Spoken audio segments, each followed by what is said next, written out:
Let's make some noise. Come on. Thank you indeed, Nick Foles. Yes. Let's make some noise. Welcome back, everybody, to another rousing episode of The Final Word here on the It's a Wrap Sports Network with your boy MattyB on the call on this beautiful Thursday night, our final broadcast episode of our short week. We got two in, but fear not, I'll be back in force right now next week. Next week is a projected 5-night week, so hey, it is what it is. All right. So, but it's great to be back on this Thursday night, and we got to get into some things. The Eagles are doing what they're doing on free agency, continuing to the blueprint that has been established by Howie Roseman after the 2024 Super Bowl season, that we are going to just sort of slap Band-Aids on positions instead of invest real capital in them. And I don't know if this is a philosophy or a blueprint brought on by not able to draft properly at these positions. The Eagles made a couple moves today as well. They found their CB2 yesterday. They brought in another defensive back today. So, again, they're going to continue slapping on Band-Aids. But as I said, I don't know if it's necessity that they're doing, or I should say necessity. It might be necessity, but I don't know if this is the plan, or is it because they just haven't had the draft capital, sort of mature. And now they're kind of caught between a rock and a hard place with this money situation, and they got to bring in these sort of rental players and sort of fill some holes. Some players have moved on, and we'll get in again. We'll recap all that tonight. The WBC. Ooh, man, we dodged a bullet. We dodged a bullet, man. And thank mostly to Aaron Nola. Aaron friggin' Nola yesterday, channeling his 2019 Aaron Nola, pitched himself 5 beautiful innings for Team Italia against the Mexicans, enabling Team USA to get in by the skin of their teeth into the quarterfinals. They will be in action tomorrow night against Team Canada. I can't believe we're already talking about another Canadian-American medal round, if you will, matchup. This doesn't have the same sort of gusto as USA-Canada gold medal Olympic hockey, but it could be a tricky situation for Team USA. God help them if they go out there tomorrow night in, what are they at, Houston? I think they're Miami. I think everyone's in Miami now. But God help them if they go out tomorrow night and lose to the Canadians. I mean, everything that we got from Olympic hockey, everything we stole from Canada in the Olympics and Olympic hockey will be for naught if Team USA goes out there tomorrow night and friggin' loses baseball in the quarterfinals of the WBC to Team Canada. I don't think it's going to happen. But, boy, Mark DeRosa definitely keeping it interesting. And I guess you can never rule anything out with that guy. But we'll get into some recapping of some Team USA, specifically recapping the 14 Phillies that have gone to the WBC. Some of them have returned back to Philadelphia or back to Clearwater. Some of them are still toiling around with their teams. We'll take a look at some of and how they've done throughout this tournament. Some numbers are going to make you utterly cringe. Other numbers are going to be very pleasantly surprising. And that, of course, mainly coming from Team Italy. We have more than two, but 2 of our players and a former prospect actually is doing really well. So we'll get into some recapping how the Phillies are doing on the world stage. We will have our day in Philadelphia sports history. We will have our card of the night, and we will have it, come hell or high water, the of the night segment. All that's going to happen tonight. I haven't done any of that crap in a minute, and I know it's been tough. I've been constantly sort of catching up and then falling behind and then catching up, falling behind. I can't continue to do that. So we'll get back into those old segments. And we have Flyers hockey tonight as well. Flyers Wild out there in Minnesota. Will be the Clear the Ice program will follow us tonight. Mike Lara will have it standalone as he will take you into the wee hours of the Friday morning time frame for Flyers Wild Clear the Ice. And the watch is on, folks.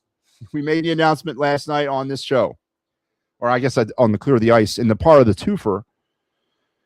If the Flyers do not win tonight, and if they do not win on Saturday against Columbus, we will suspend clear the ice operations for the duration of the 25-26 season, resume it in October, and hopefully that's when we get back into the playoffs. I mean, we're getting danger close to the start of baseball here, and I got to start focusing all of our limited resources on this network to the coverage of the Phillies and their affiliates. That's right, because not only do we touch the Phillies here, but we go all over the place. We go into the 5 minor league systems, and we bring you the best that we possibly can. So that takes manpower, that takes time, and not that I'm giving up on the Flyers, but I guess I am giving up on the Flyers for the 6th straight year of no playoffs. But we're going to make an executive decision if they cannot win tonight or tomorrow or Saturday against Columbus, and go a different route here with the clear the ice until next season. So we'll get all this stuff, and hopefully it all works out. But I ain't feeling it, man. Ricky Deal says, "Go Flyers." Ricky, how are you? Good to see you again. Keep AJ Brown. I don't think that's going to happen. I did 18 years. Congratulations there, little G, as you are a Special Olympian veteran. AJ Brown and the AJ Brown Dallas Goedert conversation. The NFL, I guess, gave the Eagles an extension till tomorrow in the dead salary cap sort of period where they have to lock things in. There's a lot of scubbub around the old water cooler that Dallas Goedert is going to be re-signed, which would, I guess, somewhat take the burden off of maybe being able to trade A.J. Brown. I don't know, man. But then I heard something from somebody tonight, a reputable source, that there's a big trade coming down in the NFL, and it should be breaking sometime in this weekend. So I don't know. I really don't know. I don't believe A.J. Brown will be an Eagle. And I believe A.J. Brown has also made that clear that he does not want to be here.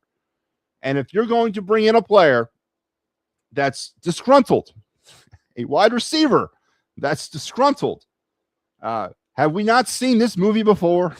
Do we really want to go down that road again? Do I really want to start looking at A.J. Brown doing sit-ups in his driveway? I don't. So if the man doesn't want to be here, then do him a solid. Get him out of here, because what the drama he'll cause inside that locker room will outweigh what he performs on the field for the Eagles in 2026. I firmly believe that the guy's been checked out since they hoisted the Lombardi Trophy. It's time to cut show losses and move on. And I'm going to say it, how he's going to hold out for some sort of crazy King's ransom, first round, multiple first, couple seconds, whatever that is. You know what?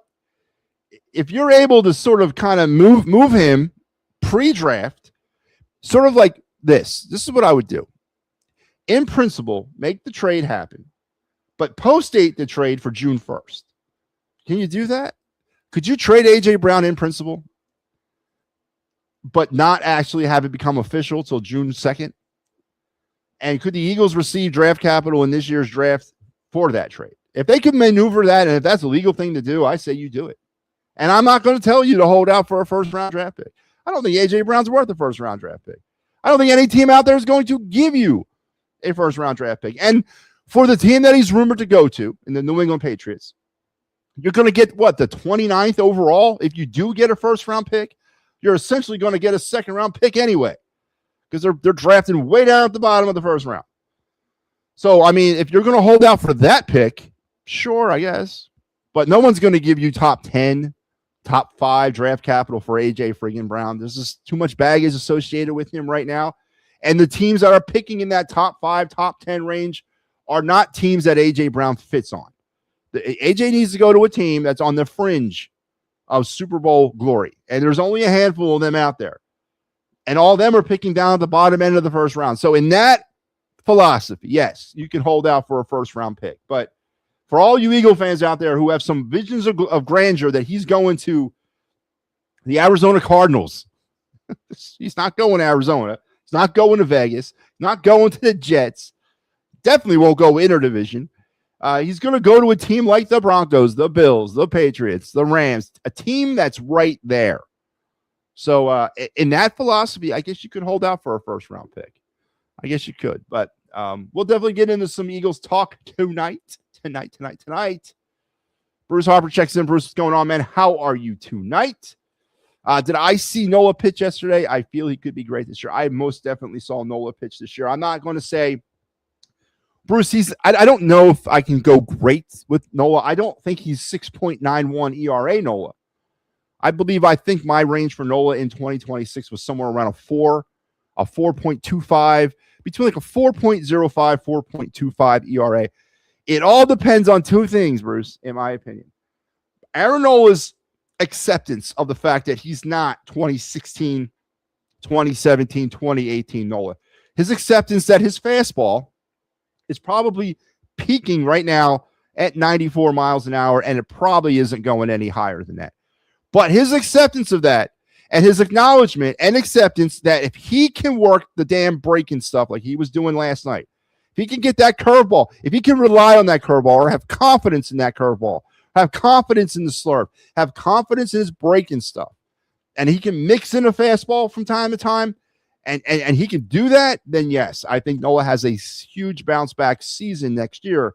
But if he thinks he's still going to be able to gas balls by hitters, no, those days have gone. But that's okay.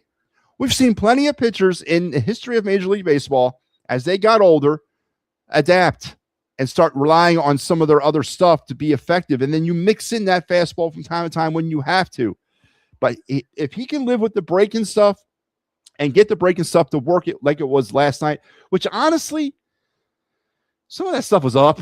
Some of those curveballs were up, but they were up on the outer edge. And I can live out there. If you're going to hang one somewhat, I'm not like meatball hang, but like if you're going to hang one, hang it outside, right? Or hang it inside. Get them off their hands or get them off the end of the bat. It's when he tries to break it and it breaks right over the plate. We got problems. But if Nola can rely on that, accept it, be confident in his breaking stuff, I have no concerns about Nola having a bounce back. I ain't gonna say great, but a bounce back year in 2026 to the tune of a 4.05 between a 4.05 and a 4.25 ERA. And I think that's obviously what we need. Definitely need that from him this year. With some of the uncertainty at the top end of the rotation with Wheeler, we need Nola to have that kind of year.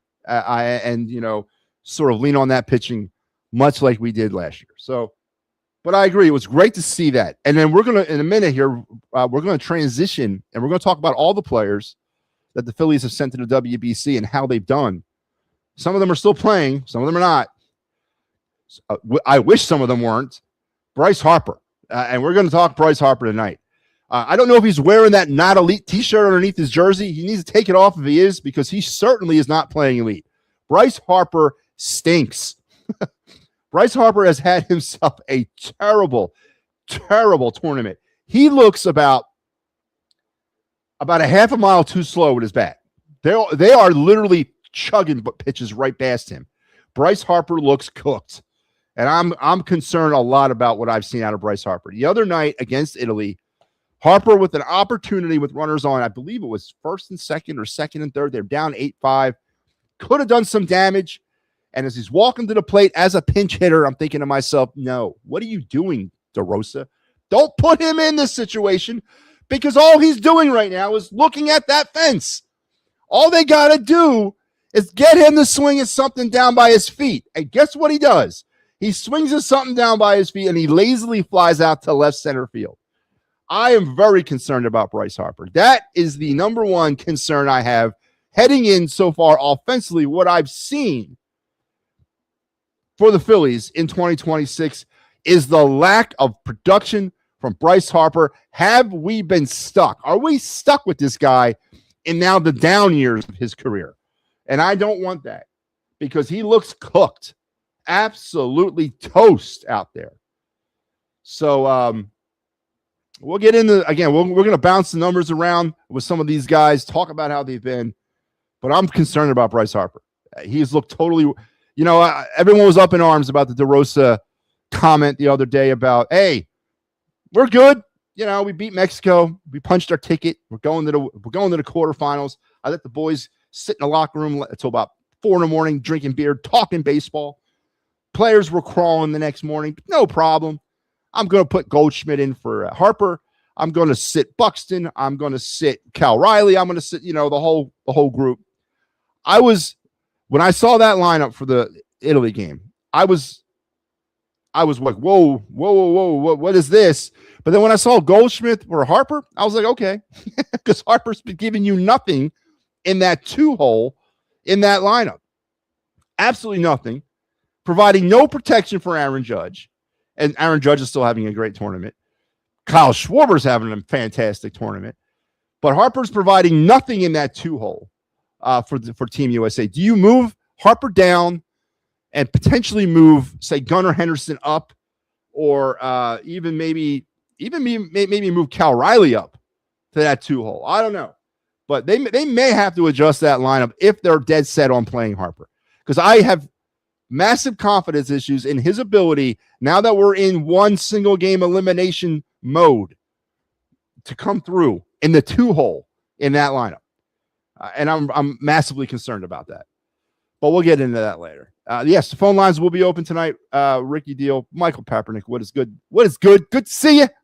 Yes, they will be open. I thank you for the information. I feel that makes sense, and we could have Sanchez and Painter too, so we could be a top team again. Thank you for that information. What information do you speak? Oh, yeah. Well, listen, I never had any doubt in the Phillies pitching staff. I know a lot of people went into the season, oh, no, we lost Ranger. Oh, no, Suarez, or we lost Ranger. Wheeler's on the mend. We're going in with a thin rotation. You know, I get that, but I remind you and everybody else out there, it was the pitching staff minus Zach Wheeler that got us to the playoffs last year. The offense was what it was all season long. A middling, frustrating home run or bust offense. It never changed. It's never adapted. It's part of the problems about the whole running it back crap, right? It was the pitching that got them to the postseason. And it was the pitching that hung them in the postseason where they weren't hitting without Wheeler. Now, yes, Ranger could be a dark horse X factor. How much are we going to miss him? I don't know. Does Painter rise up into that spot?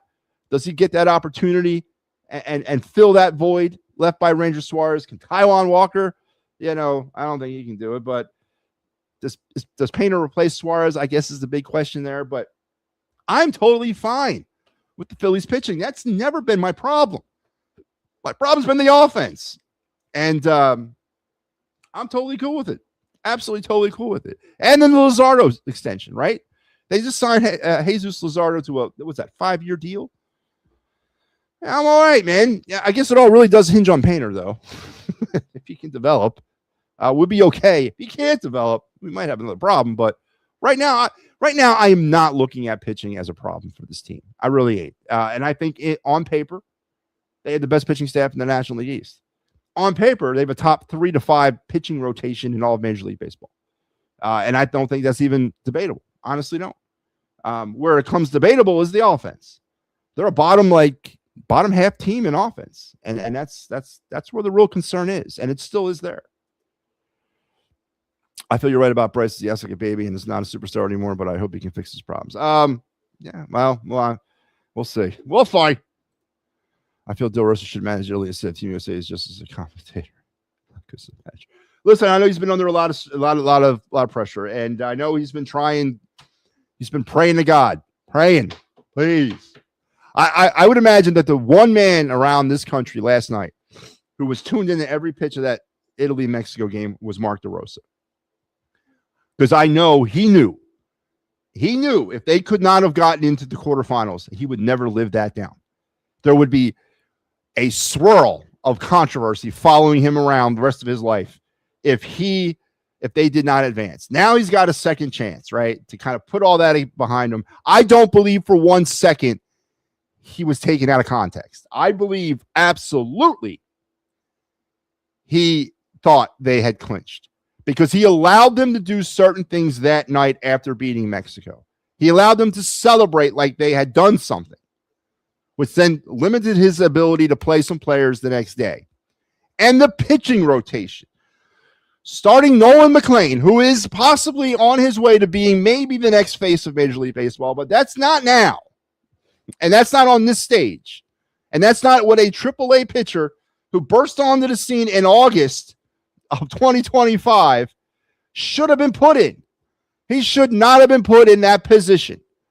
And then you bring in Ryan Yarbrough, who I said last night, I thought the guy retired like a year after Tom Glavine did. I did not know Ryan Yarbrough was still pitching. And that was your rotation in that game. And then at one point, old man Kershaw is in the bullpen with no hat on, warming up. All right? So don't tell me he knew that his statement was taken out of context. He literally thought they had already locked it up. This was a throwaway game. This was a load management game, a scheduled loss. Somebody in the seventh inning must have walked over to him and said, hey, man, you do know you're not in the playoffs, right? You got to win this game, or you're going to be subject to tiebreaker scenarios and watching scoreboards and all that. And then all of a sudden, Mason Miller runs up and starts getting warm, and they sit down old man Kershaw. Come on. Don't tell me you were taken out of context and that you knew that they were going. No, you had no clue. You thought they had clinched. And you almost cost us, man. You almost cost us. But I guess no harm, no foul. We're in. We're on our way. He's not smart. I don't know about that. He's a baseball guy, career guy, lifelong baseball guy. I'm not going to say he's not smart, but I do. And don't forget, he was the manager in 23. You know what? He was the manager that took them to the championship game against Japan in 23. So I'm not going to say that he's not smart, but all right. So what I am going to do now is I am opening up the phone lines. Your link should be popping into your chat room right now. The phone lines are open so you can chime in, be part of the greatness here tonight on the program, and we'll have some fun. Let's get it going, though, with your day in Philadelphia sports history. So let's strap in, strap on, strap it up. Keep your head, hands, feet inside the car all times, and let's roll with your day in Philadelphia sports history on this day.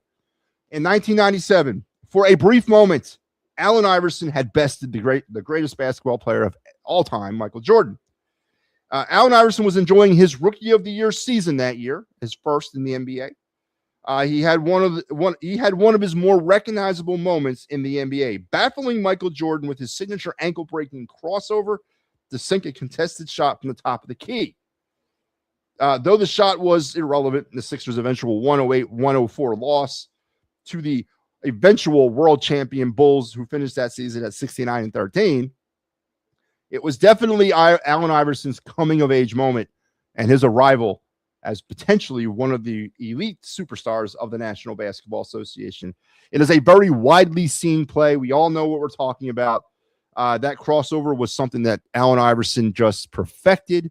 Was probably the best crossover guy I've ever seen in the history of the NBA. It was ankle breaking, and I don't think Jordan was expecting that, and he got sort of taken to school a bit. It's a very widely seen YouTube clip. You can research it right now if you want. But on this night, back in 1997, that infamous play occurred for the Sixers and Allen Iverson as he crossed over and crossed up Michael Jordan in an eventual Sixer loss, but it was a Allen Iverson coming-of-age moment in the NBA. So there you go. There's your day in Philadelphia sports history, brought to you by the great folks here at the It's a Wrap Sports Network, purveyors of such programs as the Fightin's Final. Yes, we're back. The Fightin's Final returning for its 5th season. We'll get it all kicked off on Sunday, March 22nd at now 5 p.m. We had to adjust the time. It's no longer at 2 p.m. I have something I got to do at 2 p.m. So we have adjusted the time to 5 p.m. for our 2026 season preview show. Join me, Al, Mike, as we will break down the 2026 Philly season as we get you ready not only for the Philly season, but another fantastic season of the Fightin's Final. Season 5. Cannot believe it's been 5 years we've been doing this. Cannot believe I've been doing that show for 5 years. And of course, we're rolling into 2026 4-0. And what I mean by that is every season we've done the Fightin's Final, they've made the playoffs. It has not. Let's get some wood here. Knock on that right there. They have never not made the playoffs since we've been doing the Fightin's Final. So hopefully 5 times the charm when it comes to getting a World Series. But we'll get it all kicked off for you on Sunday, March 22nd at 5 p.m. Live, not recorded, not, Memorex or anything like that, but we'll be live on air on Sunday, March 22nd at 5 p.m. for the season preview of the Titans final, or the season premiere of the Titans final, the 2026 Phillies season preview show. So be there or be Howie Roseman. All right. Cannot wait to get that going. Oh, man, oh, man, oh, man. Maybe you could say how he got his job as manager when he isn't even a manager anymore. I don't know how he got the job. I ain't gonna lie to you, but I know he was the manager in 2023, and he guided the team to the championship game. Listen, I am not sticking up for Mark DeRosa. I'm just saying that this was something that what almost happened, right? What almost happened would have been something even Rob Thompson couldn't have done. That's how negligent that would have been. Now there's been some also in-game issues, but here's the thing. And I'm not defending him on not knowing the situation of the status of his team. I'm not defending that. It's indefendable. But as far as his in-game stuff, how freaking difficult is it for you? I mean, I know I'd be in that dugout.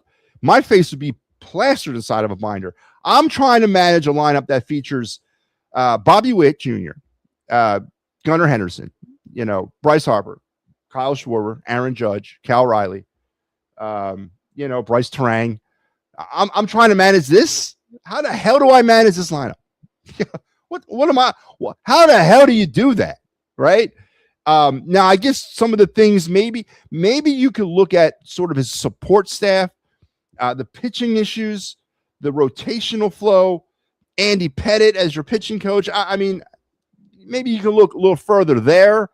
But as far as the manager goes, this is almost like a self-managing thing, with these guys. I mean, what am I going to do? What button am I going to push in a lineup that features some of the greatest players in Major League Baseball?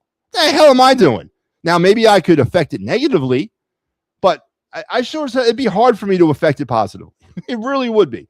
I don't know if there's much managing going on, but the little bit that is going on, the little bit that is happening, he's apparently struggling with. And that's where I get a problem with, right? It's that attitude of allowing the players to get hammered apparently the night before the game against Italy, thinking they had already clinched. That's negligent, man, right? Negligent. So that's where I kind of have an issue with. But as far as his in-game ability to manage and being the face in that dugout, what in the hell is he supposed to do when you're dealing with these guys? All right. And you're also dealing with so many restrictions, so many, safety nets. Do you think these teams, the Yankees, the Phillies, the Mariners, the Orioles, the Pirates, teams like that just said, here, take them, enjoy them, just send them back when you're done? No. They're looking at every friggin' thing these guys are doing on the mound, in the field, at the batter. They are up his ass constantly about what's going on. There's so many restrictions placed, especially on the pitchers, that, it probably drives you crazy. So is he really managing? That's my point. Is he really managing to that essence of the word in game? He's restricted so heavily by the parent teams of these players that don't want these guys to get hurt. So I'm not going to get on him too hard about his in-game stuff. Now, the other thing, yeah, I am. There's no defending that. That was negligence, man, and that almost cost Team USA. And now they got an opportunity to play Canada. This has got everything. I'm telling you, man. God forbid they lose that game. God forbid Team USA loses to Canada in baseball. Whatever we did in the Olympics in hockey is gone out the friggin' window if we cannot beat Team Canada in the quarterfinals tomorrow night. Just no saving that. There's no defending that either. But I don't think that's going to happen. There's just no way. And I don't even think Italy is that good, honestly. Italy played that confused American team. But you get Team USA laser focused with all the regulars back in. Instead of pushing Nolan McLean and Ryan Yarbrough, you're out there, throwing Paul Skeens and Tariq Skubal at them. I think we'll be fine. But God forbid tomorrow night, Logan Webb is going to get the call, by the way, for Team USA against Sorka He's going to be pitching for Canada. It'll be 8 o'clock start on Fox for all you people out there setting your old TiVo and DVR players, because I'll be watching as well. Jack Hughes apparently sent the boys a little hype video, a hype message to get them kind of excited about this opportunity. It just doesn't hit hard to me, and it hits nowhere as hard as USA Canada Olympic gold hockey. This hits as a don't, if you mess this up, I don't know you type stuff, right? This doesn't hit hard like go out there, boys. Tonight you're the best baseball team in the world. Now that doesn't hit that hard, all right, against Canada. Now against Japan, that's a different story. But this is a win for Team USA, and anything less than a win tomorrow night, massive failure in this tournament. And I still have it circled in my calendar, man. Team USA, Japan, WBC championship game on Tuesday night, March 17th, St. Patrick's Day. So I still have that circled on my calendar, and I feel that we're still on the way to do that. Joe Hell's checking in. What's going on, Joe? How are you? I hope your umpire. So interesting that you asked that question. So as you can see behind me, I'm not on the road. I'm not in a hotel. I'm back in base camp. I left.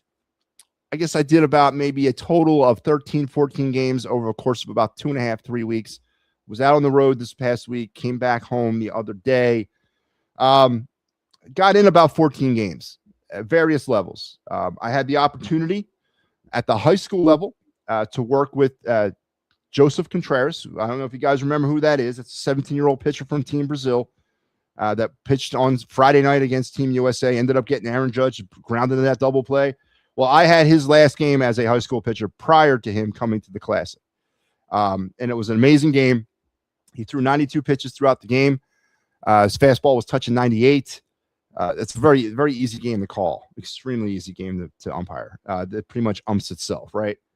But I had the opportunity to work with him, and had an opportunity to work with on the high school side, a lot of top-level D1 commits. One game I did for Perfect Game featured a team that had, out of a roster of 24 kids, had 22 D1 commits. Kidding me? 22 D1 commits for next season. I also had the privilege of meeting Frank Thomas. Shook the man's hand twice because his son was also participating in this tournament down there in Hoover, Alabama, over a couple weekends ago that I was down there doing it. The Big Hurt's not looking so big anymore, but he shook my hand. I was like, I don't have any baseball cards handy on me. I do have a few of your cards. I wish I had them on me right now. He laughed. But I met Frank Thomas. Joseph Contreras, of course, is the son of Jose Contreras, the former Major League Baseball pitcher for the Yankees and Mets, who's also the pitching coach for his son. And I had the opportunity to not talk to him, but deal with him and asking for time and all that. But no, I had a great experience in that aspect. As far as the college game went, some NAIA, mostly NAIA games in Kentucky, in Virginia, in Georgia, and North Carolina. I got one D3 game in while I was down there. That was the highest I got was Division III. It was fun. The money was, it really came down to dollars and cents. I was supposed to be down there until April, but in between games, I'm living off my own dime, living out of my own pocket. And it was getting a little bit, and I didn't expect to make $1 million anyway. It was just a little, I think we estimated about 11, 12 grand for the season in gross money, right? Or net, whatever. And gross, it worked out to about 4,000, 4,500, which we knew that going in, right? We knew that going in. I wasn't like I was surprised by that. I knew that going into it. And it was never about the money. It was about getting my name out there. It's about seeing some high-level stuff, working the best baseball in the country down south. I'm sorry, the boys up north got nothing on these kids down south. Now, and I've never even done Texas baseball, which is a whole nother planet, but the boys down south, boy, there's some stuff going on down there with these kids, man. Whew. But I had that opportunity. But as I was sitting in hotel room staring at, at the wall for hours on end, reviewing game tape over and over again, watching scenarios, just going over like stuff like that, trying to manage this network from afar.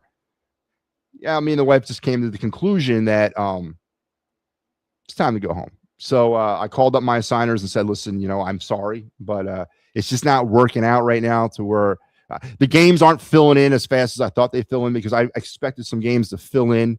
They weren't. Not said that they wouldn't, but they weren't. And I just said, you know what? I'm going to head home. So I made a decision for next college season. I've already hooked on with them. United Umpires, which is a umpire service that services the Northeast. I believe Pennsylvania, New Jersey, New York, Indiana, Georgia, like Massachusetts, Vermont, Connecticut, Rhode Island, up, the northern Northeast here, right? And I'm gonna lock in with them. I'm gonna do some collegiate summer league ball with them this summer. The collegiate league where they take, you guys know what I'm talking about, right? Where the Cape Cod League, which is where they send all the high level college prospects to compete in the summer league.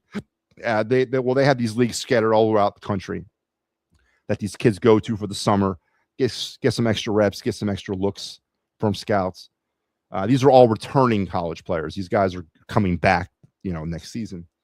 So I'm going to work some summer collegiate New York baseball with them, some more perfect game up here with them. And then next season, they got a camp in Cortland, their college camp. I'm going to go to that and work college games for them next year. So I'll stay local next spring. It'll be easier for me to say, okay, I don't have a game for 5 days. I'm in friggin' Dunmore, Pennsylvania.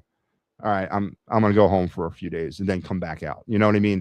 It'll be easier for me to do that. So that's the decision that I made. But yes, it's going well. I'm on a hiatus right now for about another 2 weeks before school season in this area starts, high school, and then I'll be back at it. And then it's going to be a sprint to the end of the season. So yeah, thank you for asking though, Bruce. I appreciate your curiosity on my high school baseball season or my umpiring season. I feel USA should fire the roster for the next game and bring it. It's too late now, man. Again, Bruce, I disagree, man. I just sort of laid out my case here. You try managing Aaron Judge, Cal Riley, Bobby Witt Jr., Kyle Schwarber, and Bryce Harper. What the hell are you going to do with that? There's nothing you can do, right? Now, again, there's the other side of that about the whole not reading the room. I get you. But in game where it counts, what are you going to do? I don't give you got friggin' who's the greatest manager of the world of all time? I don't care if you got, I don't even know who. Anybody in that dugout. What are they going to do in game? Hey, Harper, you go up there and do what you do. Hey, Aaron Judge, I want you to, no, you're going to let them play. So I disagree. I don't think that the manager in this case is really in game a situation, but his decisions off the field, his decisions to do what he did against Team Italy almost cost his team. Yes. But perhaps now he gets a second chance, right? He survived. We survived. Let's get him back out there. Let's see what we can do. I'm rooting for Team USA and Team Puerto Rico. I want to see them. I want to see Team. Listen, Puerto Rico, man. I know that's so let's look at the schedule right now. So tomorrow, 2 quarterfinal games, Korea and the Dominican at 6:30 on FS2, and then USA Canada at 8 p.m. on Fox. On Saturday, you got Puerto Rico and Italy. I don't think that's a close game. I think Puerto Rico destroys them. Italy ain't good, man. I'm sorry, they're not. I don't think they're good. And that's going to be followed up by Venezuela against Japan at 9 p.m. tomorrow night. And then on Sunday, we'll have quarterfinal action or semis. 1 game on Sunday, 1 game on Monday, and the championship game on Tuesday. So Puerto Rico and Italy, that does look like an interesting game. That's a 3 p.m. start on Saturday. And then Venezuela and Japan, that won't be competitive. Korea and the Dominican might be a very competitive. That might also be a real good game. So we got some good baseball to look forward to this weekend in the quarterfinals. I think the right teams moved on, right? I definitely think that. Congratulations to Will Vest and joining Team USA. Yeah, I saw that. And they also sent home Yarbrough. I mean, Ryan Yarbrough got sent back to wherever he came from.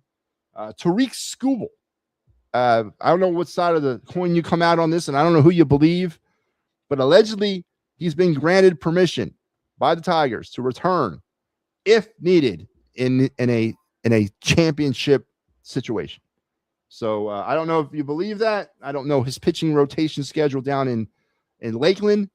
I don't know what's going on with that, but apparently he's been given permission to return. Yeah, he did pitch for the Phils, but wasn't that towards the end of his career when he was like done? Bryce Huff is retiring. Cares. I feel the umpires union should pay for the expenses because they need to take care of them. So they do, right? They do. They give us travel pay. But the problem is when you're in between games, there is no travel pay.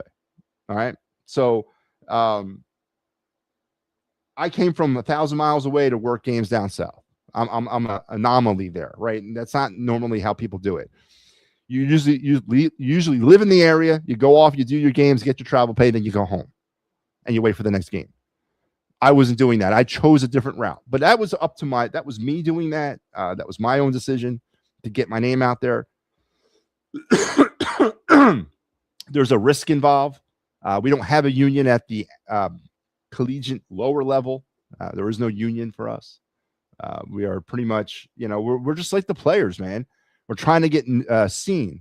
We're trying to get scouted. We're trying to get reps. We're trying to get looked at, and stuff like that. So, it is what it is. I don't regret it. I did it last year too. But heading into next season with an opportunity to work local college games. Now, granted, it's not going to be the same level that I was doing. It's going to be kind of bad, whatever. But it's still more. It's still more reps. Oh, do you really? Good friend of mine is also a softball guy. I never listen. It's going to sound creepy and weird. I couldn't do softball because I'd be too distracted. I ain't gonna lie. I know my limitations. All right. I'm a bigger man to say that. I could never do. Not that I don't think those girls. Listen, there's some really good girl ball players out there. I'll give you that. But I would be way too distracted to do college softball or to do high school, like varsity and above. I way too distracted. All right. Doing those levels of softball. I just couldn't do it. I know me. I'm not even good at imagining myself, but the roast made the big mistake. He's not even a manager anymore, so I feel he should probably leave. For who? Who do you want? I mean, we're a little late in the game here. And again, he took them to the championship game last year, or he was along for the ride, whatever. USA is not good. I disagree, Star Wars. USA will win this tournament. You heard it here. They will beat Japan 7-5 on a walk-off 3-run home run by Cal Riley. Yep, against Yamamoto, who will come in, pitch the ninth off of 3 days rest, totally infuriating the Dodger franchise for doing that to him, but they will pay the ultimate price. In the ninth inning, Cal Riley, a walk-off homer against Japan 7-5. That's my opinion. It's my opinion, and I'm sticking with it. Team USA won't hit Japan. I disagree. Man, you guys, man, stop. Baseball is our game. I don't care about no damn Japanese pitchers. Come on. We'll hit them. Now, Bryce Harper won't hit them. I know that. You got to put familiar batters in against these pitchers. You got to take all your NL West guys, all your AL West guys, all the guys that see these Dodger Japanese pitchers who have been in the league. You got to find out, okay, I got this guy who plays for this team in Major League Baseball. I need to put in all his common opponents with decent batting averages against him. That's what you got to do, right? And keep Bryce Harper away from them. Put Bryce Harper's ass back on the bench where he belongs. I am going to go to the phone lines momentarily. I do want to let's go over this real quick. I do want to talk about Phillies in the Classic. 14 players were sent by the Philly organization to the World Baseball Classic. Let's talk about some of their stats and how they're doing. And let's go right off the bat with Mr. Number 3 himself, or I should say 24 for Team USA. Mr. Bryce Harper's batting a ripe 176 through this tournament, 3 for 17 with an RBI. Dreadful. Absolutely dreadful. He is absolutely an automatic out in that number 2 hole. They got to do something about that. They got to get him out of that hole. Kyle Schwarber, batting 300, 6 for 20 with a homer and 2 RBIs. Has been playing really well. Listen, I'm very impressed with Kyle Schwarber, and I've just been very impressed. Love it. Love what Kyle Schwarber's bringing to the game. I really do. Brad Keller, an inning and a half pitching, 0 ERA, 3 strikeouts, 2 runs. But didn't he have a weird ass error the other night where he threw the ball into the ground trying to go to second? Yeah, that was a little concerning. Christopher Sanchez playing for the Dominican Republic, an inning and a half, or an inning and a third, I should say, a 20.25 ERA, 6 hits, 3 earned runs. Not a good, start for Chris Sanchez. Only an inning and a third, and he's rocking a 20.25 ERA and gave up 6 hits and 3 earned runs. Team Venezuela, Jose Luzardo did not play. He did not play for them, so he was, I believe, stayed in Philadelphia or stayed in Clearwater. Team Italy, here's our stellars right here. Aaron Nola, 5 innings pitched, no ERA, 4 hits and 5 strikeouts. And Phillies prospect Dante friggin' Nori is batting 500, 6 for 12, 2 doubles, 2 homers, and 5 RBIs for Team Italy. Nore's, I believe, the 2024 first-round Phillies draft pick. Should begin the season, I would imagine. He ended it with AA. Is it a stretch to say Nori starts 2026 in Lehigh Valley? Probably not. Keep an eye on that. And Nori has rocketed through the minors. I mean, he has gone quickly through the minor league system. We may have our new right fielder sooner than later. Taiwan Walker for Team Mexico is 1-0 with a 0.0 ERA, pitched 3 and a third, no hits and 2 walks. For the eliminated Team Israel, and Mexico is eliminated too, Garrett Stubbs batted a ripe 0.77, 1 for 14 with a triple. His 1 hit in the tournament was a triple. Max Lazar, no ERA and a half an inning, no hits. And for Team Panama, Edmundo Sosa, 2 for 4 went for Team Panama, 4 for 18 with a double and a walk. Team Brazil, Gabriel Barbosa, a 33.75 ERA in an inning and a third, 3 hits, a homer, a strikeout, and 3 walks. That's stellar right there. For the Netherlands, Jaden Estina, infielder, no innings, 1 hit. No, wait, he's not an infielder. Didn't pitch anything. No recorded innings, a hit, 4 RBIs, and a hit by pitch. And for Team Australia, Mitch Newborn, 2 games, no ERA, an inning and a half pitched, a hit, and 2 strikeouts. And there you have it. By the numbers, Phillies in the World Baseball Classic. Of course, the big one there, I would imagine the 3 biggest things that I see, of course, is the struggles of Bryce Harper, 176, 3 for 17 with an RBI, and the stellar play of our Team Italy players. Aaron Nola's 5 innings, no ERA, didn't even many earned runs, 4 hits and 5 strikeouts. And the biggest one, Dante Nori, a ripe 500 batting average, 6 for 12, 2 doubles, 2 homers, and 5 RBIs for Nori in this tournament. Great signs of the future, what could be for the Philadelphia Phillies. So there you have it. Phillies by the numbers in the World Baseball Classic. Let's go to the phones and let's bring on Michael Papernick. Papernick, what's up, man? Yo, what up, Matty? How you been? Same stuff, different day.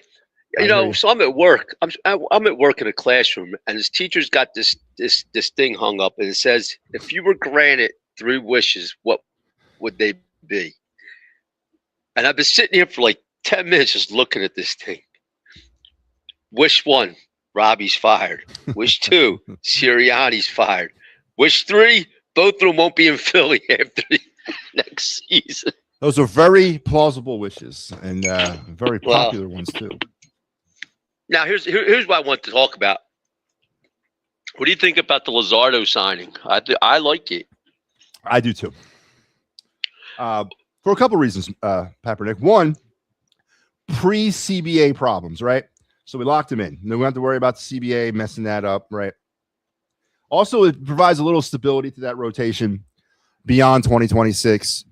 We don't know what Wheeler and Noel are going to be beyond this year. Well, we don't know what they're going to be this year.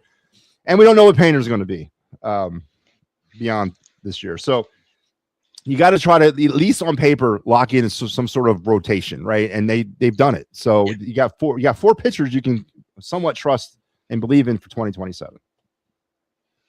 Okay.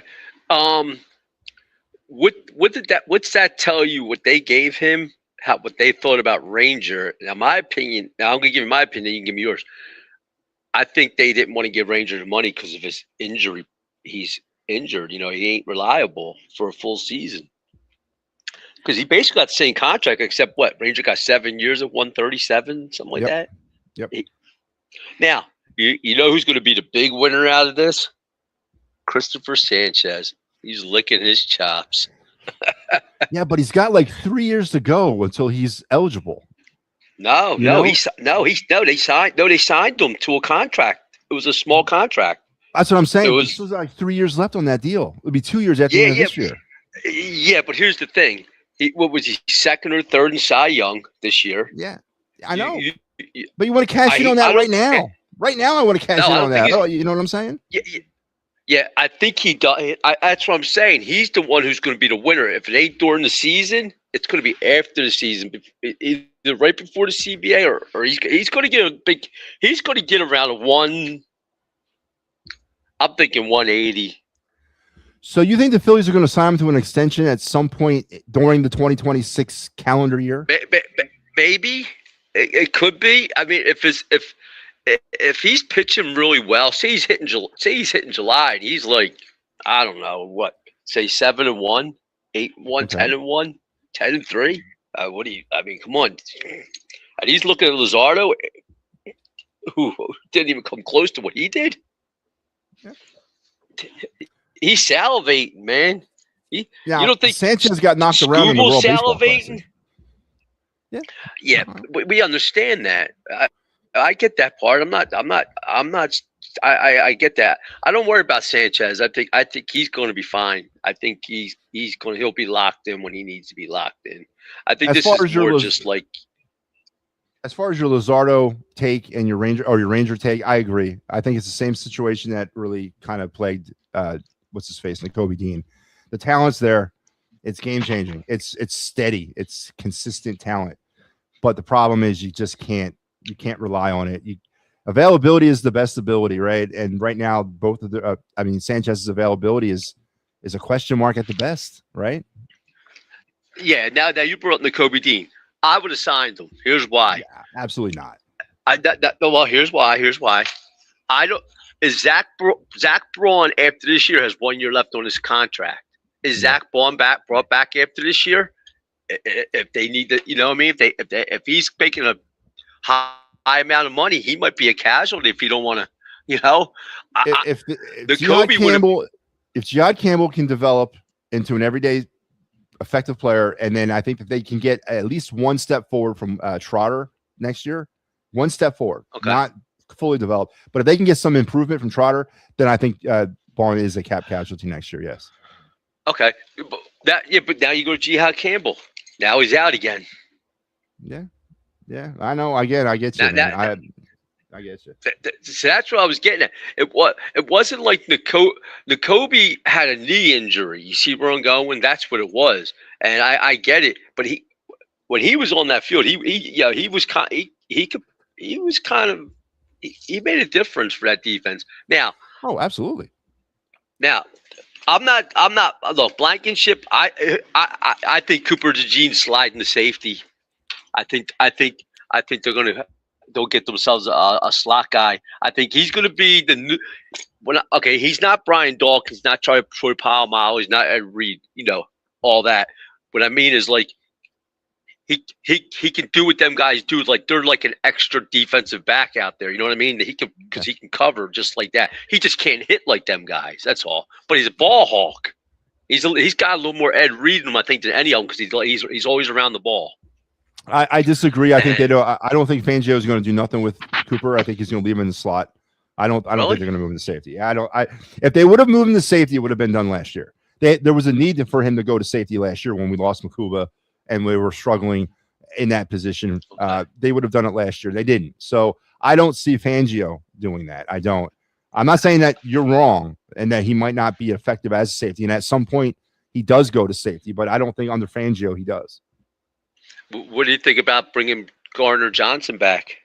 He already signed today with Buffalo. Oh, jeez. So our safety is what, Makuba and Epps, whoever his name is. Something like that. So the Eagles today did sign a defensive, another D-back, Jonathan Jones. They brought him in on a 1-year deal. He is a kind of a journeyman guy. He played for here it is. He played for in 2025. He started 12 games, 41 tackles, 5 passes defended, no interceptions. But he has allowed a career high 13.4 yards per catch in back-to-back seasons. And they'll throw him into the mix against Keeley, Jacurian Bennett, Michael Carter. It'll be see who kind of.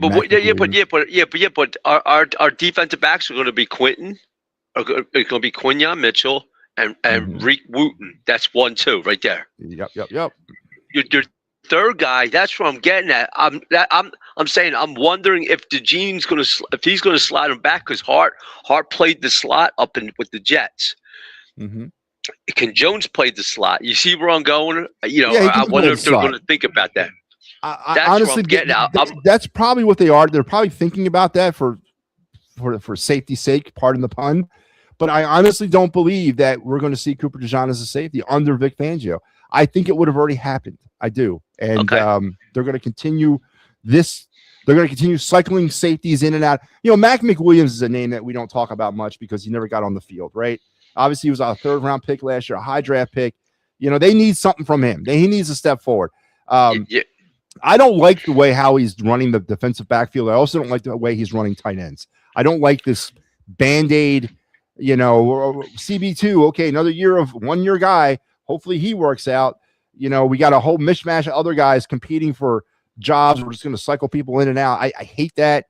Tight end is another. I don't know what they're doing with Dallas Goedert. I don't know what's going on there, but bringing back Cal Cachera was an absolute joke. Mundy or whatever his name is from the Jaguars, he could be something, but we still don't have a true number 1 tight end. I don't like what they're doing with those 2 positions, Mike. Well, they're good. If you see what Goddard got, he had his contract was extended. Something was extended. So I think they're going to try to work something out with him. If they don't, they're probably going to draft a wide receiver. Now, did you see what AJ Brown came out and said? Now, oh yeah, I saw. Now he wants to be traded. Now he wants to be traded. He's always wanted to be traded. Come on. Yeah, but he's never said it. But here's the thing now. They New England just signed that guy to $80-some million, Romeo Dobbs, who isn't as good as Brown. No. And Buffalo got more. Where's he going to go? He's going to New England or Buffalo. Bet on it. New England or Buffalo. He's going to the AFC East. He can't. Yes, he is. He's going. I'm telling you, he's going to go. Buffalo. Listen, Buffalo don't have the. I don't think Buffalo can afford to do that with their. I don't know if New England can afford to take that money on. Buffalo cannot go. The owner of the Bills opening up a brand new stadium cannot go through another year of no weapons for Josh Allen talk. They just can't happen. They can't do it. DJ Moore. They got DJ Moore. But if you have a chance to get AJ Brown, that's a franchise-altering move to pick up a guy like him, and you give Josh Allen no more excuses. Now you can see right off the bat, right, plain as day, is it Josh Allen? Is that the real problem in Buffalo? But right now, and even if they go ahead with what they got so far, and they don't bring in AJ Brown, you still give Josh Allen that wiggle room to say he doesn't have the weapons. What about Baltimore? They just lost Likely. And I think somebody. So maybe Baltimore might be in play for him. Yeah, they need some Flowers. I heard Denver. Out there. Denver was the name. Yeah, Denver. I heard that. I mean, there's only a handful of teams right now that fit AJ Brown. These are the teams that are going to be, right there, right now to compete for a Super Bowl. He ain't going to Arizona. He ain't going to the Jets. He ain't going anywhere like that. Because he only has about a 2-year shelf life before AJ Brown starts becoming a problem. Well, here's a question. What about Tampa? Yeah, and they just lost Mike Evans. Yeah, yeah. I mean, yeah. I don't know if he'd want to go there, but I mean, here's a team for you, Mike. How about Jacksonville? Yeah, I mean, see, it all comes down to, like you said. Yeah, I think Jacksonville. He would like that. He's not a Florida kid. He's a Boston guy, right? He's a Massachusetts guy. Yeah. Yeah, but didn't he? Where did he go to college at? Oh, Ole Miss or something, or Mississippi or something like that. Yeah. You have Travis Hunter on one side, AJ Brown on the other side. You got something going on down there, you know.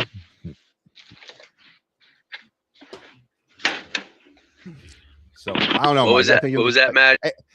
You have Travis Hunter on one side and AJ Brown on one side, and you have Trevor Lawrence throwing the ball to them. You definitely got something going on down there. Well, you know what I mean? Yeah. Now to go what you were saying with the baseball classic, I haven't watched it. You know what I'm saying? Really? I mean, I ain't gonna lie. It's when it comes on, I'm at work most of the time. Okay. But I saw Harper and terrible. No, I just read about it. It's like I don't know. I don't know what's going. I don't. Something's not right. And if he's batting 2 and can't hit with judging them around, what's he going to do when he's only got Schwarber around him? He can't bat in front of Bobby Witt behind Aaron Judge and Kyle Schwarber. There's a problem. There's a problem. Yeah. I mean, the only thing. People are all going to cover for this guy. I mean, I just sent a buddy of mine where with the pick going with the fastball, I think he's up to like 29% last year or 30s. He was like whiffing on the ball, you know, like because he can't catch up to it for some reason now. That violent swing's catching up to him. It's catching up, where it's going to slow down. His bats. That's my concern. Are we seeing now the downfall? The age? Is this the downside of Bryce Harper? And we knew that this day would come at some point. I don't know if anybody thought it would be 2026, but if his swing is about, it looks like it's about a good half a second too slow, and that's all that matters at this level, right? And he becomes a liability. Yeah. Not only does he become a liability, where do we bat him in our lineup, for God's, as you said? Where the hell do we put him in our lineup? He needs to be a main piece in our lineup. There's nothing to fall behind him. I think you got to bump him up to 2, maybe, and put Schwarber 3 in this lineup. And you might have to. I don't see the problem with Harper. That violent swing. It's going to catch up to you. I watched the thing with Jose Canseco because at one time he has a violent swing and he had like the bats. He led like the major league in bat speed, and he said it catches up to you. Like on how you start to slow. Like you can't keep doing that year after year to year. You have to adjust. And he goes, I never adjusted. He goes, I'm thinking Harper's like thinking he don't need to adjust. You got to adjust. It's like a pitcher who can't throw the balls. You got to learn to put it in certain spots. Greg Maddox, great example. Can't overpower you, but once you learn how to pinpoint, that was it, man. John Smoltz. John Smoltz. Now, the Phillies pitching staff, I'm going to need a little crow on Aaron Nola right now. Yeah, he looked good with it only for the 5 innings. He looked good. I hope he against Team Mexico, AAA hitters. I get you, but he looked good. Don't make a difference. Yeah, I mean, anything with Aaron Nola any positive with Aaron Nola you got to take it a little bit right now because I think he's the cog that if you're just going, if you have the first 2 guys that are doing good, you got to hope at least 1 or 2 out of the next 3 have to show up. That's you're hoping it's Nola. And I was telling my buddy this the other day. I said, I think Aaron Nola would be an elite closer in this league for 1 inning with the stuff he has. Yeah. For 1 inning, I think he could be an elite closer. But when you're paying him that much money, you can't throw him back there. That's the reason. If he has a crap year, they're going to keep keeping him because it's like the Carlos Santana rule. They got to justify the money that they're paying him, so they'll just keep throwing him out there and hoping he just gets nothing. Turns out well. No, you're right. They're kind of stuck with him for at least a couple years. All right, Papernick, listen, we got to go, man. Hey, you have a good night, Matty. Are you on Sunday night or no? Next week should be a full 5-day week. All right, so yes. I know. All right. All and right. Also, check out some World Baseball Classic, man. It's on all weekend, dude. You can get, and this is the best part of it. This is the single game elimination round. So we're getting down to the end. I'll try to see. I'll try to see what I can catch. I got kind of a busy weekend, but I'll see what I can do. All right, Papernick, take care, man. I'll catch you Sunday night. You have a good night. Bye. All right, too. All right, Papernick, bringing the fire as he always does. Let's check out some of these. You have to find a way to get this done. Dallas Goedert wants. The Eagles want it. The fans want it. Make it happen. I disagree, man. I don't want it. It is time. Again, Star Wars has anything that you saw last year in the NFL taught you anything? Parity is the way of the future, right? This old guard, this keeping players beyond their shelf life. I'm not prepared to give Dallas Goedert. Would I give him a 1 year, $10 million? Yeah, probably. But I'm not giving him a 3 year, $40 million contract or 3 years, 60, 80 million. I ain't doing that, man. He's beyond his time. The Eagles screwed this up. His replacement should have been brought here last year, if not the year before. But they didn't do it. And now they're in a bind. I would not do this. I for a year, maybe. Yes. But anything beyond a year, no. And I'm honestly concerned that you're trying to throw this against the wall. You're trying to run it back, right? The Eagles are trying to run it back. Well, running it back in 2025 did not work for the Eagles. The NFL got a little faster than them, right? Just a bit. Man, we can blame the offensive line's injury struggles all you want, but there was other things happening on that field that the Eagles were not prepared to do with their skill set. And now we're going to add another year to that. When is the appropriate time to say, Dallas Goedert, thank you for your service. I'm drafting a tight end in the first round. I'm going to have the Grant Calcaterra, and what the hell is the other guy's name? John Munt backups, and I'm going to bring in my new tight end of the future. Why are we constantly throwing good money after bad? I don't agree with that. I think we should move on. But because of certain ways it was handled, maybe you can't. Maybe you have to sign the 1 year deal. But if you're looking to get him anything beyond a 1 year deal, that's suicide.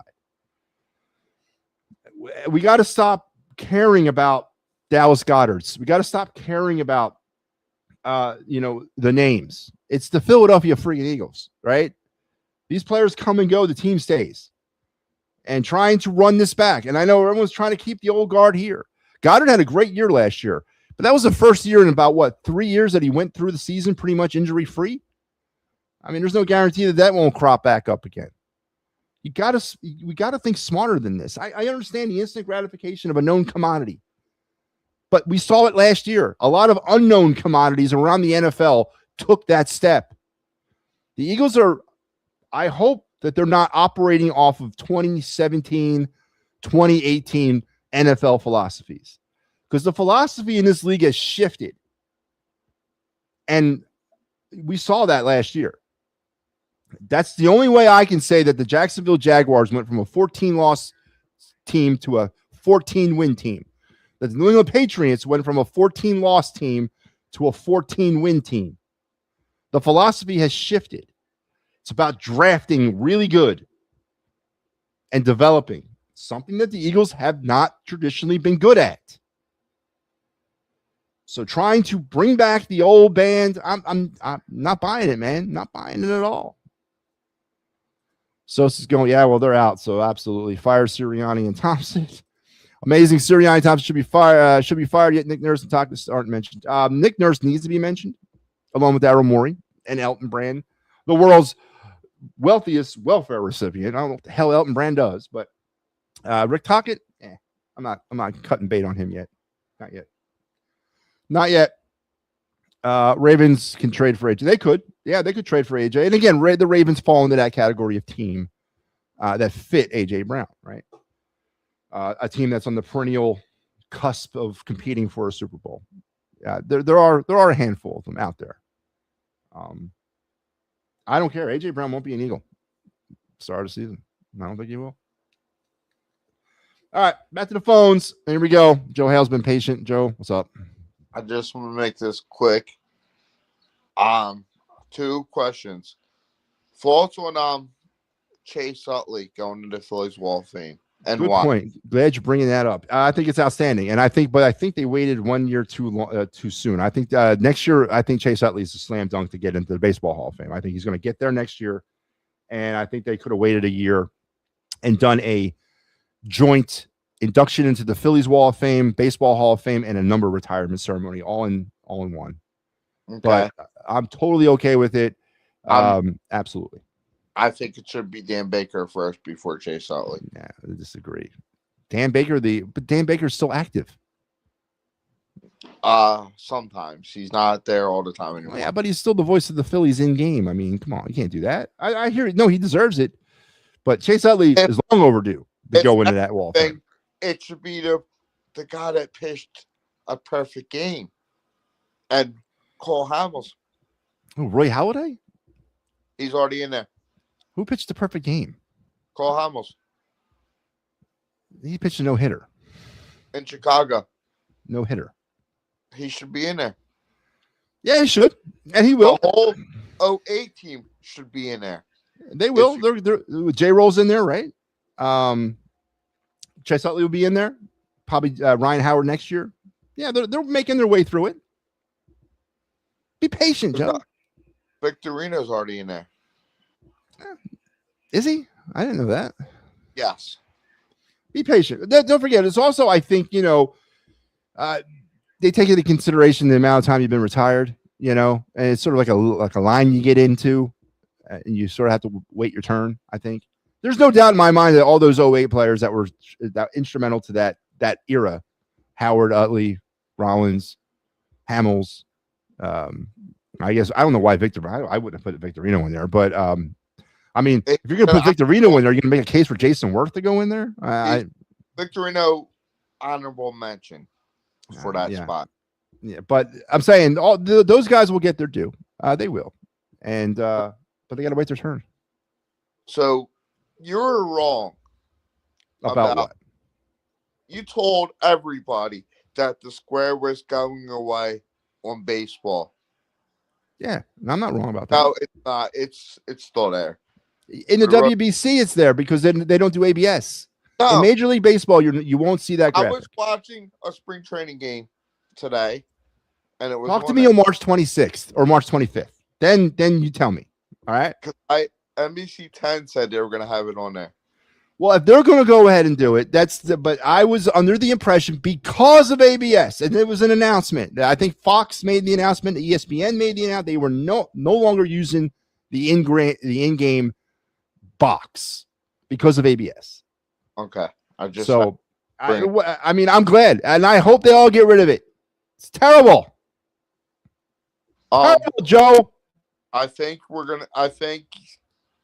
gonna end the Flyers post game. They look horrible and sluggish. Well, I knew they weren't going back to back, playing at home last night, and then having to fly to Minnesota and playing them back to back. That ain't gonna work for the Flyers. What's the score, Joe? 2-1. 2-1. What period? Second? No, third. Third? Hang in there. I'll point. I'll take. Make sure you're tuned in for Mike Laro post game. He'll be coming at you with the clear the ice. So, I think Goddard comes back. I'm going to give him a 2-year deal. Why? Well, Flyers just tied it. There you go. Look at that. 2-2. Why are you giving Goddard a 2-year deal? $15 million 2-year deal. And you go draft the Oregon tight end to develop him with Goddard here. Yeah, no, I 100% am on board with developing and drafting that tight end. But here's my issue, and I said it last night. It's the Dave Dombrowski effect, how he telegraphs his moves. How he's telegraphing his moves to the NFL. They know he needs a tight end, and they also know he needs a cornerback. Yes, Mom, I will when I'm off the phone. So I think that we're rolling into a bad spot here with this tip in our hand. I'm not saying you're wrong. He does. He needs a draft one. I've been saying that for a couple of years now. And I'm not giving Dallas Goedert a 2-year, $15 million I'll give him a 1-year, $12 million deal, and then that's it. But I'm not locking myself long-term in the Dallas Goedert. I'm not. His day is done. He's passed. The Flyers goal was a shorthanded goal by Tippett. That's good. That's their 4th shorthanded goal of the season. Very good. So, nah. We good? Is that it? There is something else. And Fulton College basketball. Do you watch March Madness? I have not watched March Madness in a long time, and not since the last era of dominant Nova basketball. So that was about, 16, 17, 15, around there. So no. I guess to answer your question, it's been 10 years, so no. Okay. But I hear, because it's such a deep alleged NBA draft, that is a definite must-watch this season. Yes, Nova is playing Georgetown and is winning by 10 right now.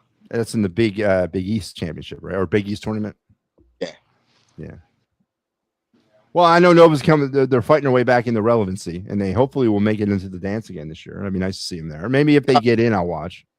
They're definitely in. So yeah. So I'll maybe watch them if they're in. So all right. But yeah. All right, Joe. Listen, next week, man, it should be a full 5-day week. Okay. All right. So be on the lookout. All right, Joe. Take care. Joe Hale. MP says Victorino. I didn't think Victorino was in. I'm not saying you don't deserve it, but there are a list of players that are behind him. And as far as, and Joe made up, I totally forgot to bring this up, that Chase Utley was announced that he will be inducted into the Phillies Wall of Fame on August 7th. I believe that's when the alumni weekend is this year. 100% agree to it. But again, I said, I honestly think they should have waited another year, because I would like to have seen an all-in-one type of ceremony for him. I think they, I really heavily believe Utley will make it into the Baseball Hall of Fame next year. And even though Buster Posey, as a first-year ballot guy or first-time ballot guy, he's a slam dunk to get in. But other than that, maybe, I don't know. But I think I still believe very heavily that Chase Utley gets into the Hall of Fame next year. And they could have waited a year, put him into the Wall of Fame next summer. Maybe they don't think there will be a next summer, but next summer.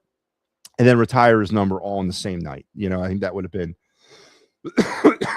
been better PR for me. I think maybe you hold him off. Maybe you call him up and say, Chase, listen, we really feel that you're getting in the Hall of Fame next year, so we're going to hold off on this. But if you don't get in the Hall of Fame next year, we'll run you into the wall in 27. But no, I'm okay with it.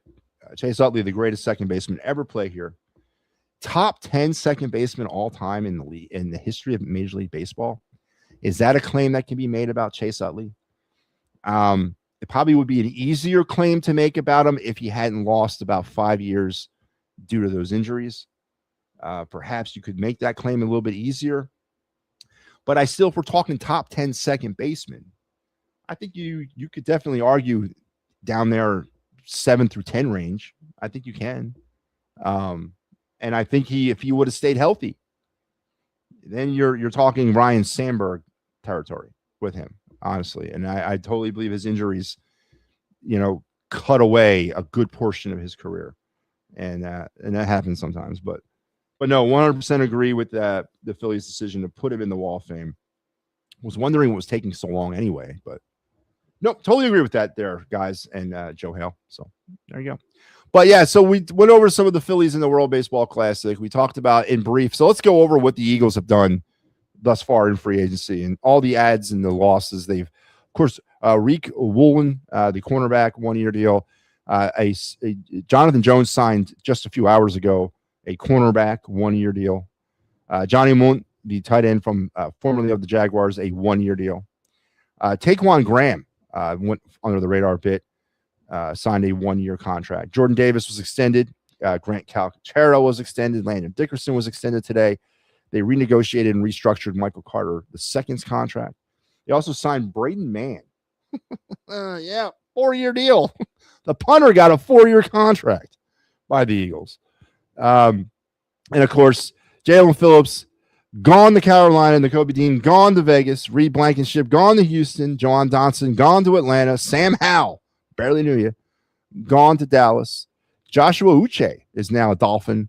Ojulari went to the Falcons on a 1-year deal. Brett Toth out to San Francisco. And Matt Pryor went to, where'd he go? Arizona. And as mentioned, and this was a name that was floating around, where the Eagles maybe wanting to kick the tires on C.J. Gardner-Johnson.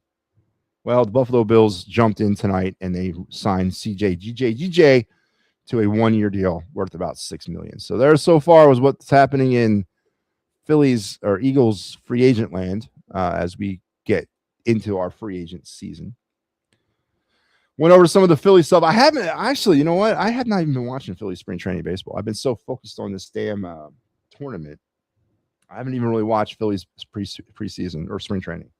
But we're getting close to the end of that, thankfully. And we're getting closer and closer every day to the start of the 2026 season, which will begin for the Phillies on March 26th at 3 p.m. against the Texas Rangers at the bank.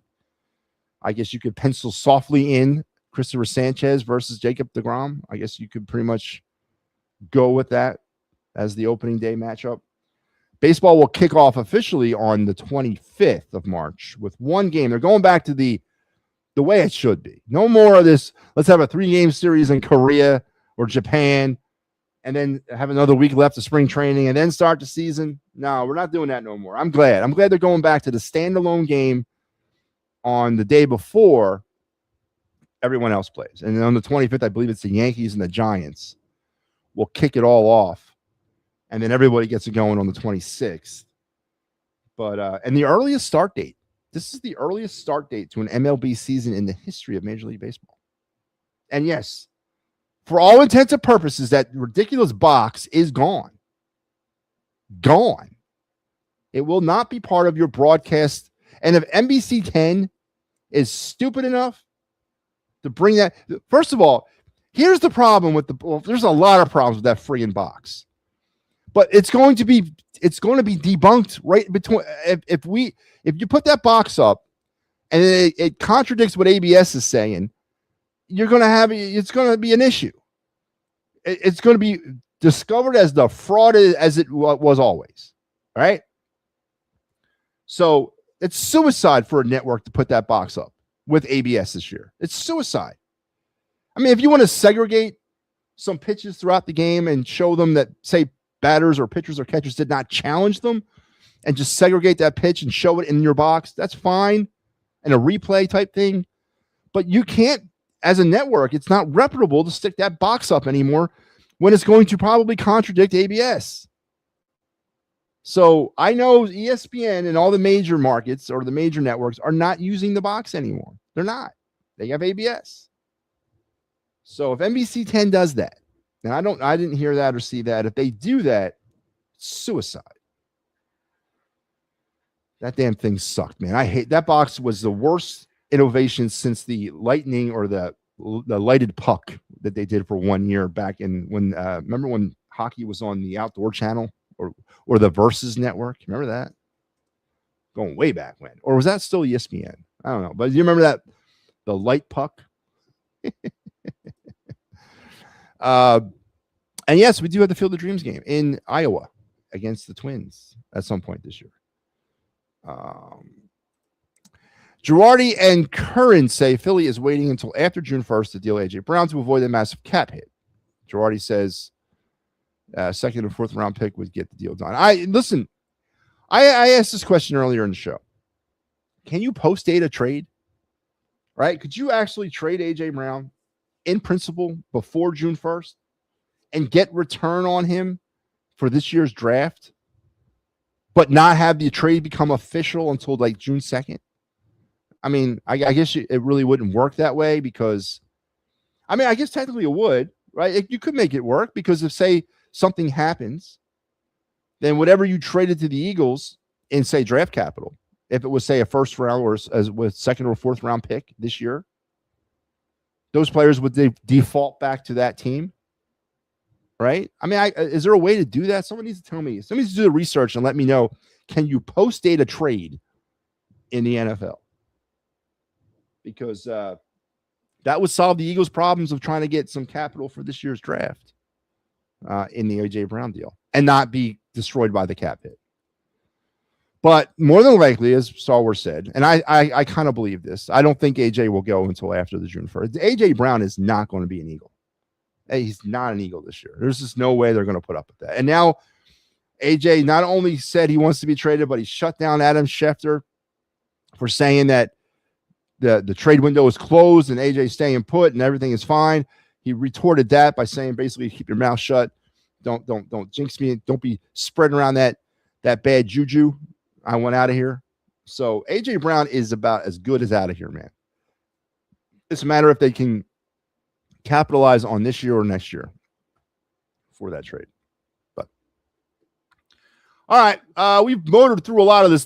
I am doing the other night. I don't care. We're almost an hour and a half in, but we haven't done the other night segment in a minute.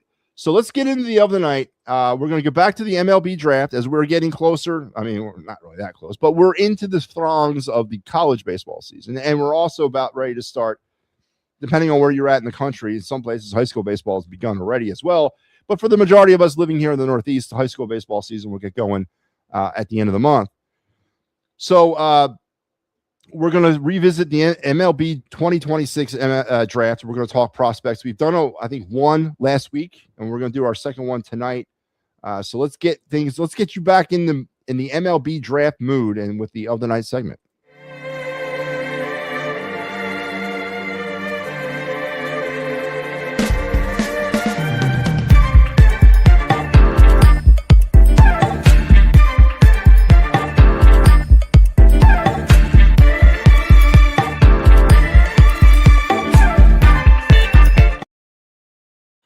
All right, it's the other night segment. We're going to talk MLB Draft 2026. We've done one prospect already. This will be our second prospect that we highlight, and he is Grady Emerson, the shortstop currently playing as a high school player for Fort Worth Christian out of Texas. Emerson's advanced skills stand out as much as his tools do, starting with his way he stacks up quality at bats, making good swing decisions and barreling balls to all fields. There's a concept for you, right? We're going to use all fields. God, where did this kid come from? From the left side of the plate. Matter of fact, he's using all fields from the left. He generates impressive exit velocity and hell with the damn velocity. Pretty left-handed stroke. And while he doesn't sell out for power, which I don't want him to do anyway, his bat speed and projectable strength perpetuate future 25 home run pop. He presently focuses on just making hard contact in a game action, but can launch balls in batting practice and finish second at the high school home run derby during last year's All-Star Week. This definitely, if this kid is a senior this year, if you want a prospect to look to sort of work behind the aging Trey Turner, maybe you go with Emerson. I don't think he fits the Phillies' needs right now organizationally, but boy, a contact hitting shortstop, does he not sound like imagine having a kid who can use all fields from the left, batting number 2 in a lineup that's leading off Justin Crawford. That might not be a bad little combination here in the future, but I don't think the Phillies have that organizational need at shortstop at this current time to take a top 15, potential maybe 10 draft pick on a kid. And I'm obviously, depending on where he goes in the draft, he may not even accept it. He may commit somewhere else and go to college. I don't know. It's too early in the game to project what a high school senior is going to do with his future. But if there was organizational need, which there isn't really for the Phillies at shortstop, there's a couple prospects already waiting in the wings. And of course, you got Trey Turner, who at least is your shortstop for the next 3 years. Next 3 years, easy. And then after that, you're going to have to make excuses for him to be your shortstop. But for the next 3 years, 26, 27, and 28, Trey Turner is that guy. And then after that, you can make excuses to keep him there, but he is your shortstop. So I don't think Grady Emerson fits the Phillies timeline. So I don't really think the Phillies would go for him. But would I be upset if they did? Yeah, totally not. I'm digging that whole contact hitting thing, right? I mean, listen, there's a rejuvenation. Take it from me, who has seen some high-level high school talent so far this year. I've worked, 10 high school games featuring literally probably out of the 10 games I worked, that's 20 teams, right? Maybe half of those 20 teams were top 20 or maybe top 50 in the country, baseball teams, high school wise this year. And there doesn't seem to be this contact hitting and putting the ball in play and being selective on your swings seems to be making a return to coaching fundamentals. We're getting away from this nonsense of spray and pray, or not spray and pray, but home run or bust. There seems to be a little bit more onus being placed on hitting mechanics. Take it from me. I saw it firsthand 2 weeks ago. So that's a good sign for baseball as a whole. And boy, do we need some contact hitters on this team. So Grady Emerson, probably a top 15 prospect, probably will not be around when the Phillies select. And even when they do select, I don't see the Phillies investing high draft capital on a shortstop at this particular juncture of time. But he would be definitely an interesting pick for the Phillies to grab. But there you have it, our 2026 MLB prospect, draft prospect of the night, Grady Emerson of Texas Christian High School in Fort Worth. All right. Let's go back to the phone lines. Mike Laro's here. Mike, do we have a final in Minnesota? No, not yet, Matty. You got about a minute, 41 seconds left. We are tied at 2, so it looks like we're going to get some bonus hockey in, unless something happens. But good news is half of the teams that were in front of the Flyers lost. So it's kind of helping them out. They can pull within, I believe it's 5 points tonight or 4 points of Boston for that final playoff spot. So I still have faith. I still think they can get in. I'm probably the only one on this network, but well, you do realize there's a West Coast trip next week, right? Yes, and it's brutal. It's Anaheim. It's the Kings. I think, and they got, believe it or not, too, they got like some random other trip too to go out and play. They play Winnipeg too in April. They got like a random. Go back. They got to finish that Central Canadian, like I believe Colorado trip, or like that area of the country. Yeah, it's only weird. It's really weird. Like I think they do like Detroit, and then they play Detroit, then they play Winnipeg. So kind of a little weird way to go. Still got another game with Dallas. So they got some pretty good Western Conference teams that they still have to play coming up. So it's going to be a tough. It's going to be tough, but I think they can do it. I really do. Well, Mike, I don't know if you heard the announcement that I made. I made an executive decision. I should have probably told you first, but I didn't. If the Flyers do not win tonight, and if they do not win against Columbus, I am making an executive decision to suspend Clear the Ice operations until next season. Oh, okay. So, well, I just don't want to call it too soon, Matty, because no, that's what I you're right. But I'm looking at that West Coast trip, man. You got 2 midweek games, one in LA and then the other one in Anaheim, and then you got Saturday in San Jose. So I was trying to save us a West Coast trip if we don't need to be on it. You know what I mean? Because it affects us harder than it affects anybody else. But yeah, I mean, I'll revisit it. But right now, if they don't get any points in these next 2 games, I'm going to seriously consider. Well, you might want to start looking towards Saturday because they're about just under a minute of going into overtime in this one, so they're going to get at least a point. They'll get a point in this one, and we'll keep. And I'll tell you what. Hey man, listen. From what I've seen so far in this game, just a quick little recap. Flyers are about to go on a power play with 51 seconds left to go in this game. So let's see what happens there. But I'll tell you what, Matvei Michkov tonight is, for as much as Taka has kind of made a couple great, and I mean great defensive plays coming back on the puck tonight. So actually, Robin Tarasenko, man, Tarasenko never saw him coming. He just got back and lifted his stick, came back and made a nice defensive play. And I'll tell you what, this Minnesota Wild team, this is the first time I'm seeing them, I believe, because I don't think I had them earlier in the year. And I'll tell you what, man, they fly around. How's Bobby Brink doing? He is not playing. He's out with a shoulder. He hurt his shoulder last night. Or they call it the Philly flu. Yeah, interesting. I don't think there's any bad blood between the Flyers and Bobby Brink. I don't think there's any bad blood. Nah. He actually scored a goal last night in his first game. He scored a goal, and but he ended up injuring his shoulder, so he's not in the lineup for Minnesota tonight. So, but I'll be on the call as soon as this game goes final. Yep, everybody, make sure that, because we're going to wrap this show up here in about the next 5 minutes. So make sure you guys are tuned in for the Clear the Ice program that will follow this show immediately after the Flyers game goes final. Mike Laro on the call. I will be back on Saturday. It looks like maybe we'll continue on, because the deal was, if no points in these next 2 games, it looks like the Flyers will be getting a point here tonight. So we'll keep it rolling. That's be a lot of fighting spinal, clear the ice, transitional stuff going on next in the latter part of March. But we'll keep it going. That's a problem we don't mind having. All right, man. We'll talk. You got it, man. All right, Michael Aro, everybody. All right, yeah. So I did say that. I said it. If the Flyers weren't to get any points over the next 2 games, that I was going to make the decision to gank the show and put it in hiatus until next season. But as Mike is reporting, they're about a minute off from getting a point. So we'll keep it going. You all better be tuned in next week at 2:00 in the morning when we're out here talking about Flyers Anaheim. All right. That's what it comes to. If we got to be up, you got to be up. But we'll do that. I think it's all for naught, honestly. But anyway, here is the schedule on the It's a Wrap Sports Network for the rest of this week.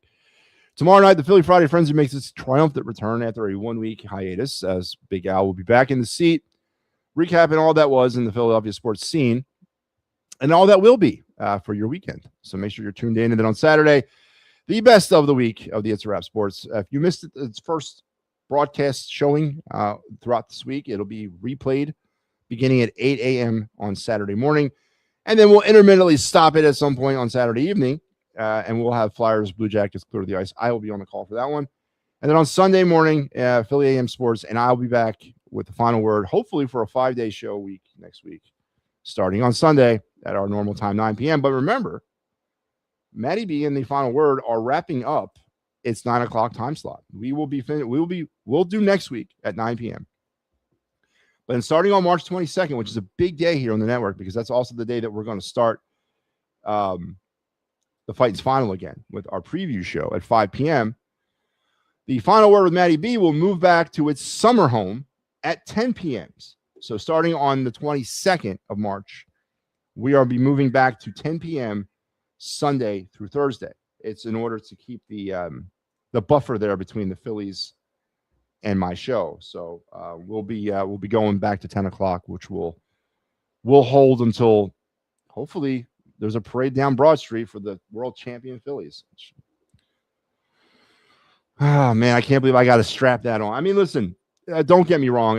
Life is a lot better when there's baseball, and there's a lot better when there's Major League Baseball. And I know with the uncertainty of the CBA next year, we don't know if this is going to be our last March, start season on time thing.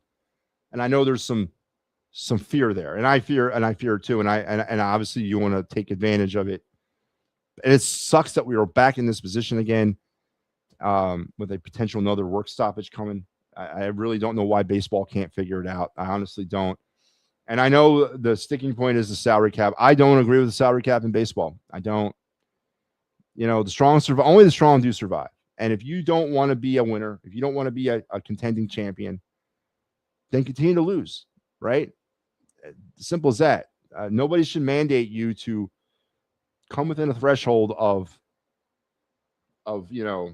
certain money spent because you play in Pittsburgh versus in Manhattan or in Brooklyn or in the Bronx, whatever. I disagree with that. You want to build your brand, make it a superior brand, then put the money and time into it. This is it's a declaration to the world and to the baseball public that you're going to kowtow to the owners.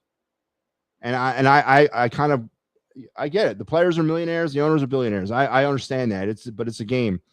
And if the owners don't want to be successful, if they don't feel that championships are successful, and they measure their team with championships, and they measure the team by salary cap and by cost, then you get what you pay for there. So no, I do not agree with the salary cap in baseball. It's an open market society, capitalist society. If the player can get paid $20 billion a season, so be it. And if that owner wants to pay it, so be it. If the Pittsburgh Pirates owner, the Colorado Rocky owner, the Miami Marlin owner, if they don't want to pay, they don't want to go into the black or into the red when it comes to the cost, then they're going to suffer. As simple as that. You don't level the playing field to try to make the weak stronger. No, the weak get stronger by competing harder and trying harder. That's how it works in life, man. And so no, but it's a sad state that we're in this position again. But hopefully we can kind of somewhat find our way out of it. And hopefully that if there is a work stoppage, it's not too much and we get the season going at a reasonable time next year. But we can focus on that later on because we got another season right around the corner, which will start on time. So it's always good. All right, let's get to the final segment of our night and a long-awaited return of this segment.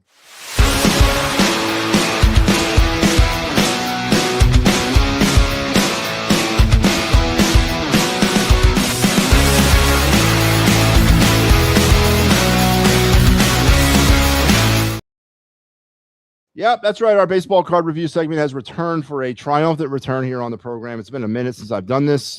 Just didn't really have the time to find it. So we're back, though, tonight. I don't even have the card out here yet. I don't. Wow, I put the card away.